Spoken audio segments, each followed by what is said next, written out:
মানবতাবিরোধী অপরাধের মামলায় ১৫ সেনা কর্মকর্তাকে কারাগারে পাঠানোর নির্দেশ দিয়েছেন আন্তর্জাতিক অপরাধ ট্রাইব্যুনাল ১। বিচারপতি মোহাম্মদ গোলাম মর্তুজা মজুমদারের নেতৃত্বাধীন ৩ সদস্যের ট্রাইব্যুনাল সকাল ৮:৩০টার দিকে এই আদেশ দেন। হাজির না হওয়ায় সাবেক প্রধানমন্ত্রী শেখ হাসিনা, সাবেক স্বরাষ্ট্রমন্ত্রী আসাদুজ্জামান খান এবং মেজর জেনারেল কবিরুল সহ অন্যদের বিরুদ্ধে গ্রেফতারি পরোয়ানা জারি করা হয়েছে। আমাদের দুজন সহকর্মী মাইনুল মারুফ ও এম এ আজিজকে সাথে নিয়ে আরও জানাচ্ছেন সহকর্মী আব্দুল্লাহ তুহিন।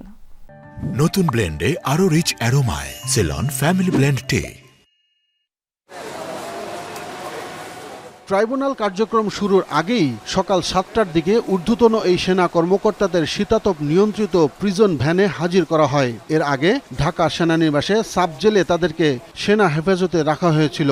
মানবতাবিরোধী অপরাধের আলাদা ৩টি মামলায় গ্রেফতার করা হয় র্যাবের সাবেক অতিরিক্ত মহাপরিচালক brigadier general Mohammad Jahangir Alam, Tofayel Mostafa Sarwar, Mohammad Kamrul Hasan, Mohammad Mahbub Alam, brigadier KM Azad, colonel Abdullah Al Momen, র্যাবের গোয়েন্দা শাখার সাবেক পরিচালক লেফটেন্যান্ট কর্নেল মোহাম্মদ মশিউর রহমান, সাইফুল ইসলাম সুমন, সরার বিন কাশেম, রেদওয়ানুল ইসলাম, বিজিবির সাবেক কর্মকর্তা মেজর মোহাম্মদ রাফাত বিন আলম ও কর্নেল আনোয়ার লতিফ খান, যিনি অবসরকালীন ছুটিতে রয়েছেন, যাদের বিরুদ্ধে গুম করে নির্যাতন এবং জুলাই আন্দোলনে হত্যার অভিযোগ আনা হয়েছে।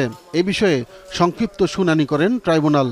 দুটো মামলার মধ্যে একটি মামলা ছিল র্যাপিড অ্যাকশন ব্যাটালিয়নের পরিচালিত যে বন্দিশালা ছিল TFI সেল, সেইখানে কিছু বন্দীকে আটক করে রাখা 2016 সাল থেকে 2024 সাল পর্যন্ত 14 জন বন্দীকে সেখানে গুম করে রাখার অভিযোগে যে মামলাটি ছিল, সেখানে 10 জন আসামিকে হাজির করা হয়েছিল। তাদেরকে গ্রেপ্তার দেখিয়ে কারাগারে প্রেরণের নির্দেশ দেওয়া হয়েছে। ঊর্ধ্বতন এই সেনা কর্মকর্তাদের শেষ পর্যন্ত ট্রাইব্যুনালে হাজির করা হবে কিনা তা নিয়ে সামাজিক যোগাযোগ মাধ্যম সহ নানা মহলে আলোচনা ছিল তুঙ্গে। তারা যেমন জুলাই আগস্টে নিরস্ত্র ছাত্র জনতার উপরে যে পরিচালিত হত্যাযজ্ঞের সময় তারা যেমন রুখে দাঁড়িয়েছিলেন বা মাঝখানে ভূমিকা পালন করেছিলেন, যেটা জাতি স্মরণ করে, একইভাবে এই যে বিচার প্রক্রিয়া, গুমের বিচার প্রক্রিয়ার ক্ষেত্রেও তারা তাদের সহযোগিতা করছেন, আইনের প্রতি যাদের শ্রদ্ধা দেখিয়েছেন, এটাও আমরা এই আজকের এই সময়ে আমরা উল্লেখ করতে চাই। দেশপ্রেমিক সেনাবাহিনীর ব্যাপারে যে সমস্ত অপপ্রচার যারা করেন তাদেরকে আমরা বলবো অপপ্রচার করবেন না। আরেক গুমের মামলায় DGF-এর সাবেক 3 পরিচালক major general Sheikh Mohammad Sarwar Hossain, brigadier general Mohammad Mahbubur Rahman Siddiqui ও ব্রিগেডিয়ার জেনারেল আহমেদ তানভীর মাজহার সিদ্দিকীকেও কারাগারে পাঠানোর নির্দেশ দেওয়া হয়েছে। ৮ ঘন্টারও কম সময়ের শুনানির পর তাদের নিয়ে যাওয়া হয় সেনানিবাসের সাব জেলে। এসব মামলায় পলাতক 17 আসামিকে হাজির হতে 7 দিনের মধ্যে পত্রিকায় বিজ্ঞপ্তি দেওয়ার নির্দেশ দিয়েছেন ট্রাইব্যুনাল। এ সময় জামিন এবং ভার্চুয়ালি আদালতে হাজিরার নির্দেশনা চেয়ে 2টি আবেদন করেন 15 সেনা কর্মকর্তার পক্ষের আইনজীবী, যার শুনানির দিন ধার্য হবে পরবর্তীতে।